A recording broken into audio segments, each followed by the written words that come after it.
ঝিনাইদহের শৈলকুপা উপজেলার বিষ্ণুপুর গ্রামে পূর্ব শত্রুতার জেরে দুপক্ষের মধ্যে দফায় দফায় সংঘর্ষের ঘটনা ঘটেছে। এই ঘটনায় অন্তত 50 জন আহত হয়েছেন।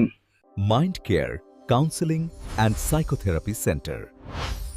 মনের স্বাস্থ্য ভালো রাখুন, মনের যত্ন নিন।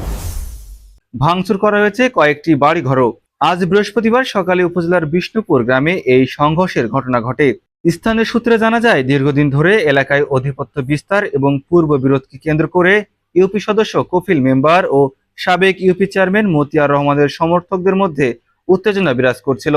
এরই জের ধরে সকালে উভয় পক্ষের মধ্যে কথা কাটাকাটির এক পর্যায়ে সংঘর্ষ ছড়িয়ে পড়ে।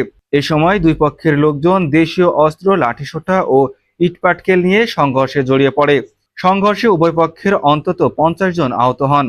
আহতদের মধ্যে অনেকেই শৈলকুপা উপজেলা স্বাস্থ্য কমপ্লেক্স এবং ঝিনাইদহ সদর হাসপাতালে ভর্তি করা হয়েছে। এ সময় সংঘর্ষকারীরা কয়েকটি বাড়িঘরে ভাঙচুর চালিয়েছে বলেও অভিযোগ পাওয়া গেছে।